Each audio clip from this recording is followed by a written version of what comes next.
아침 말씀. 오늘 본문 말씀은 욥기 3장 1절에서 10절입니다.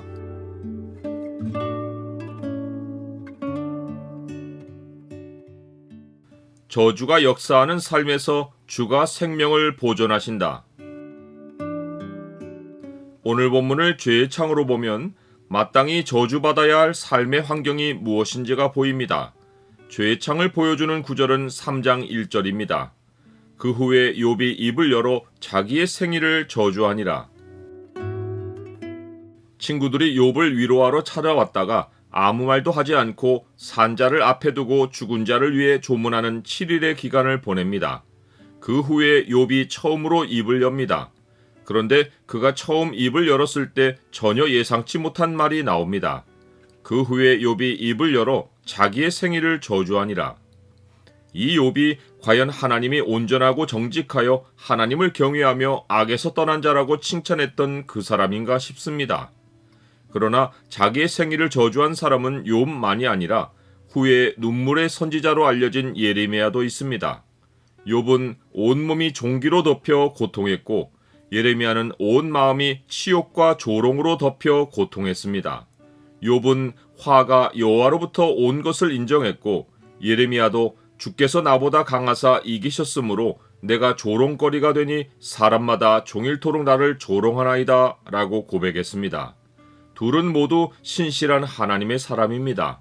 그런데 왜 이들이 비슷한 상황과 처지에서 자기의 생일을 저주한 것입니까?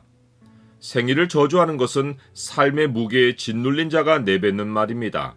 살 날은 많이 남아있는데 살아갈 힘이 하나도 남지 않은 것을 느낀다면 인생이 아예 시작도 하지 않았으면 좋았을 것이란 생각이 들 수 있습니다. 욥은 삶의 무게와 살 날의 막막함을 느끼며 하나님에게서 둘러싸여 길이 아득한 사람에게 어찌하여 빛을 주셨는고 라고 하며 탄식합니다.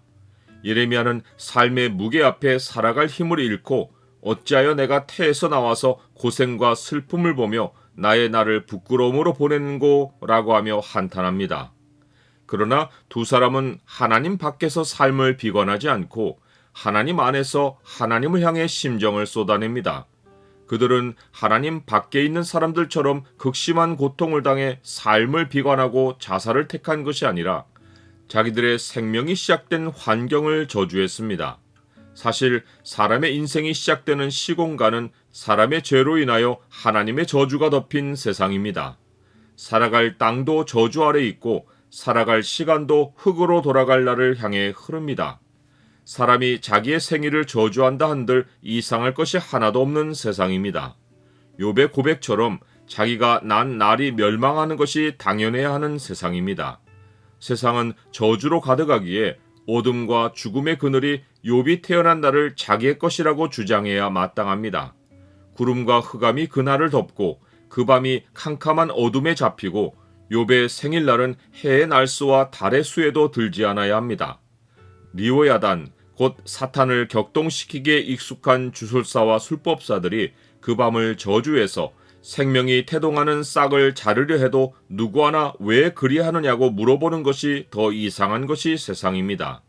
욥의 생일날에 새벽별들이 뜨지 않고 그 밤이 광명을 얻지 못하고 계속 밤으로 있어 동트는 것을 보지 못하는 것이 본래의 현실이어야 합니다. 그런데 세상이 마땅히 그렇게 돌아가야 하는데 왜 모태의 문이 닫히지 않아서 욥이 자기의 눈으로 환난을 보게 된 것입니까?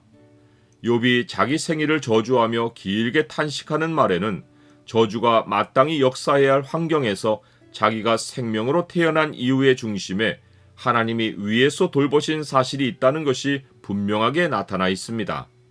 그날이 캄캄하였더라면, 하나님이 위에서 돌아보지 않으셨더라면, 빛도 그날을 비추지 않았더라면 좋았을 것을. 그가 생일을 저주한 것은 견딜 수 없는 삶의 무게로 인해서이지만 정작 그가 자기 삶이 시작된 환경을 저주하는 중에도 잊지 않고 있는 진실은 모든 것이 죽음으로 치닫는 것이 마땅한 곳에서 하나님이 자기의 생명을 존재하게 하고 지금도 자기의 생명이 붙어 있어 자기의 눈으로 환난을 보게 하고 계신다는 사실입니다. 나는 삶이 무겁게 느껴질 때 하나님을 향해 어떠한 말로 고백합니까? 예레미야는 생일을 저주하기 전에 여호와께서 의인을 시험하여 그 폐부와 심장을 보시는 분이라고 고백하며 자기 사정을 주께 아뢰었습니다. 우리는 삶에서 느끼는 마음을 가식의 그릇에 담아 하나님을 찾을 수 없습니다. 삶의 무게를 하나님 앞에 있는 그대로 고백하고 있는 욥을 보면 그가 마음을 살피시는 하나님 앞에서 의인이라는 사실을 다시금 확인할 수 있습니다. 저주의 환경이 마음을 짓눌러 고통을 가하지만 이러한 환경에서도 생명이 태어나 지금까지 살아오는 것이 하나님의 은혜입니다. 저주 아래 놓인 생명도 하나님께 둘러싸이면 저주에서 놓여 전혀 다른 현실을 체험합니다. 하나님 사람의 환난은 두려워할 저주가 아니라 하나님을 가까이 할 기회입니다. 백성들아, 시시로 그를 의지하고 그의 앞에 마음을 토하라. 하나님은 우리의 피난처시로다.